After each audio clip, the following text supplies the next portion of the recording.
Ka qenë koha e helmimeve, cilat pa të ndodhë në Kosovë, edhe na thanë mos shkoni në shkollë se ndrimi paraditës, ka ndodhë diçka në shkollë, ka si duket helmime masive, edhe duheni mu kthy në shtëpi. Rrethonat që në konë përshtatshme me marrë çantën me veti. Se fillojshin pyetjet, ku je nis me këtë çantë, kanë nënkuptu një ecje 2 orëshe prej Bregu Diellit, kohë të trimave, shpesh herë në këmbë, edhe shpesh herë dhe të kërcnuar prej forcave policore, cilat veç i kishin pikat stacionet ku na kontrollojshin. Fëmijëria ime, unë jam vajze vetme, kisha fillu prej kësaj, do me thonë motër e 3 vëllezërve. Jam shkollu në Prishtinë, në shkollën tash Ismail Qemajli. Sigurisht si fëmijëria çdo fëmijë është e këndshme, se fëmiu përjeton edhe imcinat më të vogla, më të bukura.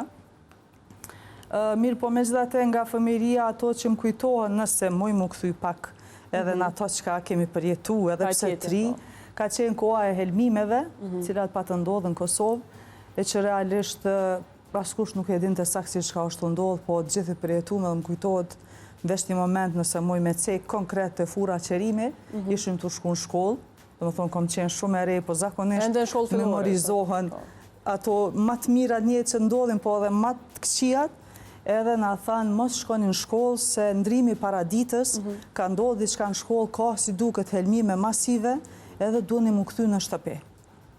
Kjo është që kam kujtohet praktikisht prej ati momentit shkollës. Po normalisht, mande aktivitetet shkollore, shoqënia, daljet e këto këtë, kanë qenë pjesë e jetës. Mendoj që kam jetu mirë në një ambient shnosh familjar. Babaj im ka qenë profesor në fakultet juridik, ka dhonë lëndën e financave, shkenca mbi financat dhe drejta financiare. Nanën e kom pas mësuse, e cila ka punu me parashkollor një kohë shumë gjatë, do më thotë dhe në pensionim. Prej nanës që kam kujtohet është që ka pas raste kur veç i mbusha 16 vjetë, më ka marrë me veti edhe një farë mënyre kom mësu prej saj shumë në aspektin pedagogjik të fëmijëve, me qenë që ka ndodhë për një minutë të shkurt edhe kom zëvendësu, e që ka qenë shumë kënaqësi. Prej asaj kohë keni pas punë pak a shumë edhe me fëmijë. Po, qashtu është. Edhe ma ndej shkolla mesme, fillojnë kushte jo të mira, dieta e gjenerata jonë që kemi viju shkollat shtëpi. Praktikisht kanë qenë të vendosu në këto shkollat në kodrën e trimave. Atje shkojshim që kanë nënkuptu një ecje 2 orëshe prej Bregu Diellit, kohë të trimave, shpesh herë në këmbë, edhe shpesh herë dhe të kërcnuar prej forcave policore, cilat veç i kishin pikat stacionet ku na kontrollojshin.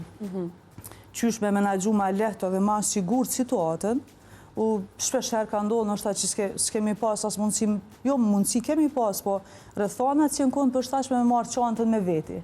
Se fillojshin pyetjet, ku je nis me këtë çantë, ku ashtu, kështu që ndoshta kemi shku në shkollë me një fletore sa me mujt me marrë shënime, edhe ato kur shkojshim aty, tulun tokë, shilte, fletorën prehen edhe merr shënime të historisë bie fjala, që ka qenë shumë problem se është teme gjanë, po dhe ato i te i kalum,